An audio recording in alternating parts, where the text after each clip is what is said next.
Assalamualaikum warahmatullahi wabarakatuh. Perkenalkan, nama saya Alatif Kori dengan NPMC 1A023011. Baiklah, di sini saya akan menjelaskan pemahaman saya mengenai materi link YouTube yang pertama dan juga link YouTube yang ketiga. Di mana link YouTube yang pertama itu mengenai pengelolaan sumber daya alam yang dapat diperbarui. Di mana terdapat 6 poin. Yang pertama itu teori pengambilan sumber daya yang optimal. Terdapat 2 syarat utama, di mana yang pertama itu adalah harga barang harus sama dengan biaya produksi marginal ditambah biaya alternatif. Yang kedua yaitu royalti harus meningkat seiring tingkat bunga atau tetap pada harga sekarang. Yang kedua yaitu pengaruh persediaan sumber daya alam. Pengambilan sumber daya alam dipengaruhi oleh jumlah produksi dan besarnya persediaan. Hubungan antara keduanya bisa positif, bisa netral, dan juga bisa negatif. Dalam segi positif, persediaan itu naik, biaya produksi juga naik.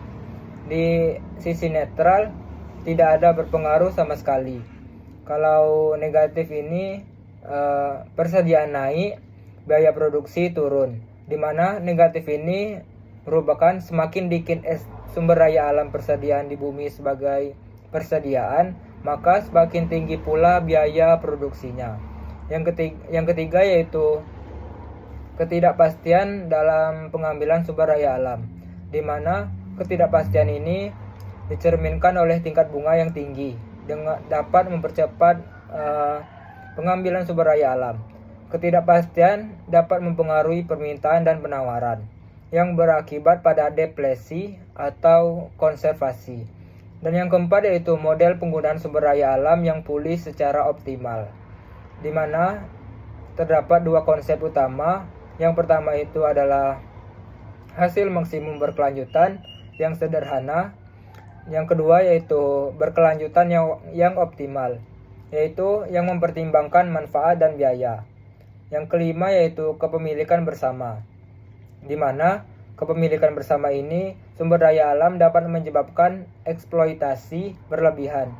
Solusinya adalah dengan mendefinisikan hak penguasaan atau kepemilikan. Baik, yang terakhir, yang keenam yaitu pencemaran, di mana pencemaran lingkungan ini termasuk yaitu udara, air, ataupun pemandangan adalah masalah umum. Cara efektif memasukkan jasa lingkungan ke sistem pasar adalah dengan membatasi kebebasan dan memberi nilai pada lingkungan. Baik, link YouTube yang ketiga yaitu mengenai pengelolaan sumber daya alam berbasis masyarakat atau bisa disingkat dengan PSM, di mana model ini menempatkan masyarakat sebagai pengelola utama dengan tujuan menyeimbangkan aspek ekonomi, sosial, dan ekologi. Manfaat dari PSM ini dapat meningkatkan akses masyarakat terhadap sumber daya alam, menjamin mata pencarian masyarakat lokal, dan memastikan keberlanjutan sumber daya alam. Kategori selanjutnya yaitu kategori masyarakat dalam PSM, di mana yang pertama itu adalah teritorial. Yaitu masyarakat digolongkan berdasarkan tempat tinggal dalam suatu wilayah tertentu. Yang kedua yaitu fungsional, di mana masyarakat ini digolongkan berdasarkan mata pencarian.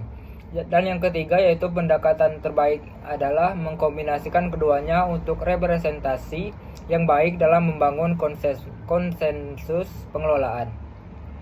Selanjutnya yaitu unsur-unsur dalam PSM. Yang pertama itu batas wilayah, di mana penandaan batas fisik wilayah pengelolaan bisa bervariasi tergantung pada konteks geografis dan budaya masyarakat. Yang kedua yaitu aturan, di mana aturan operasional mengatur pemanfaatan sumber daya. Yang ketiga yaitu hak masyarakat terhadap sumber daya, termasuk hak akses dan hak pengelolaan.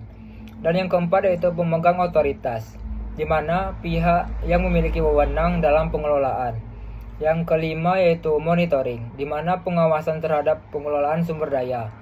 Yang keenam atau terakhir yaitu sanksi, di mana konsekuensi atas pelanggaran aturan. Baik, selanjutnya yaitu tipologi PSM, di mana berdasarkan asal-usul PSM berbasis adat, revitalisasi, dan PSM adat baru. Berdasarkan orientasi, PSM dengan orientasi ekonomi, sosial, dan pasar yang berbeda-beda. Selanjutnya yaitu faktor penentu kekuatan PSM, di mana terdapat dua macam yaitu eksternal dan internal. Kalau eksternal itu pengakuan pemerintah, kebijakan pengelolaan sumber daya alam, dan pengaruh globalisasi. Yang kedua yaitu internal, di mana sejarah masyarakat dalam pengelolaan sumber daya ini, homogenitas ekonomi masyarakat, dan kepemimpinan lokal. Mungkin itu saja pemahaman dari saya mengenai link YouTube yang pertama dan juga link YouTube yang ketiga. Saya akhiri. Wassalamualaikum warahmatullahi wabarakatuh.